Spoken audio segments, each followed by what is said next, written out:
Hey guys, it's your buddy Jason. Today's January the 27th, 2020, and I am back with you once again. Hey, listen, I want with you about something today that really applies probably to me even more than it may apply to the majority of you. So, anyway, what I'm going to talk with you about today is something that really came about because of a conversation my dad and I had the other day.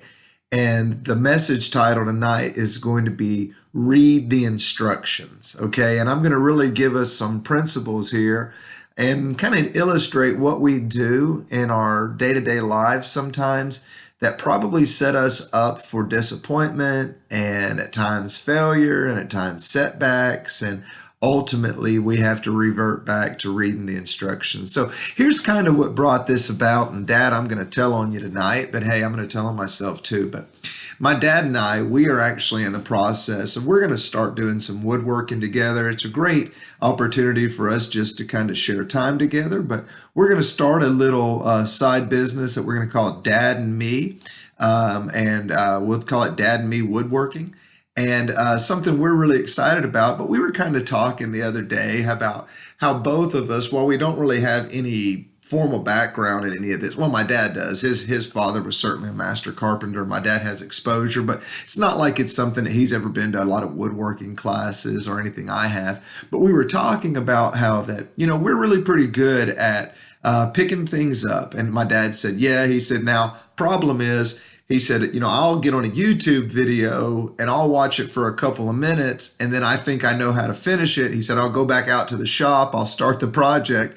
And then when I find myself in a bad position, I have to go back inside because I'm in worse shape than when I started. And I have to watch the rest of the video. And I started laughing and I said, oh my goodness, that's me too. I said, I'm that guy that if there's 10 steps to constructing something, I'll read the first 6. I'll assume I know a better way to finish the project. I'll finish the project and it looks nothing like the picture on the box. So I have to go back. I have to now waste time undoing the steps that I've done only to learn the steps and then put the right steps in practice. I was just thinking about that and the Lord really spoke to me and he was like, how often do we do that in our lives? Guys, that's something that we as people, we are habitual offenders of not reading the instructions in life, okay? I'll even give you another, for instance. So I've been on a race team called MIT OCR. You've heard me talk about them. It's a community and a family that I just truly love. I've been with them for a couple of years now. I've been running really all my life. I played football. I played baseball. I played basketball. I even played some of those things pretty well. I've been running my whole life, right? Well, only recently, within the last year, by working with a good friend of mine named Chris Stangl, did I come to understand that I really knew nothing about running. And so he tried to help me as much as he could. And then I got a book which really just continued the education process.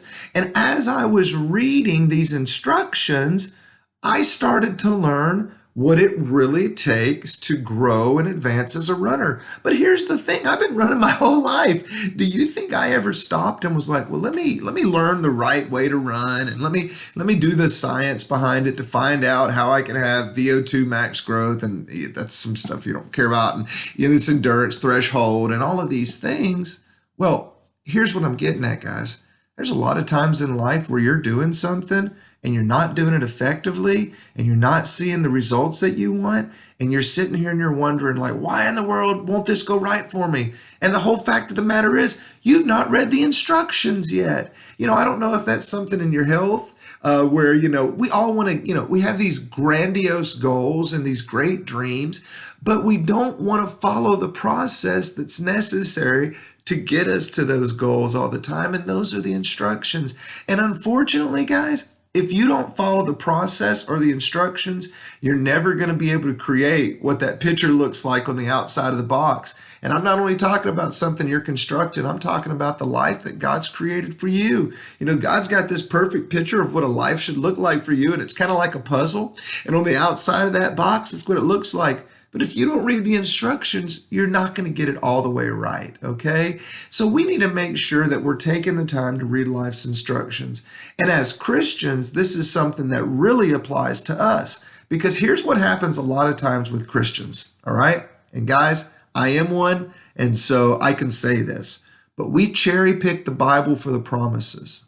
We love the promises of the word. And guys, I love the promises of the word because they're applicable to us, right? We can claim these promises, but here's the problem. We don't understand the process that leads to the promises. So we're hitting here and we're making claims on promises that we don't know the instructions on how to receive.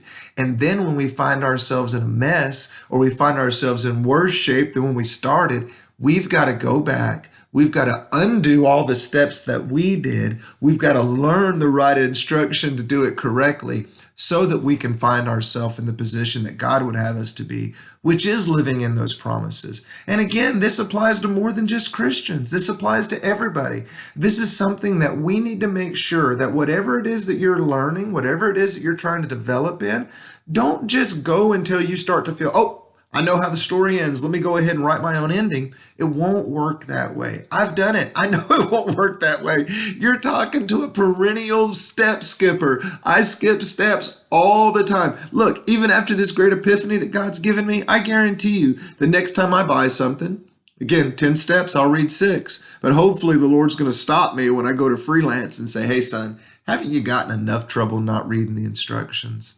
I think in my life, I certainly have. So anyway, guys, I just want to encourage you. I'm going to put this together in an essay form, and it's probably going to be a little bit more eloquent and give a few more examples of how this applies. But I just want to encourage you. If you've got a plan in life, read the instructions that'll make you successful at it. If you want to make sure that you're getting your health and physical fitness in shape, if it's something dietary, read to understand what those steps are. If it's fitness, read to understand how to maximize your growth and potential. If it's Christianity, make sure that you're understanding what the processes are, what the fundamentals of the promises are, right? And the fundamentals of the process are, just really whatever it is in life. So, all right, Dad, I'm sorry to have to put you out there like this. I guess it shows that you're a human just like me, but that's pretty reassuring because, you're somebody I definitely want to model my life after. So if we can make the same errors and I can follow the same God, I think we'll be in great shape.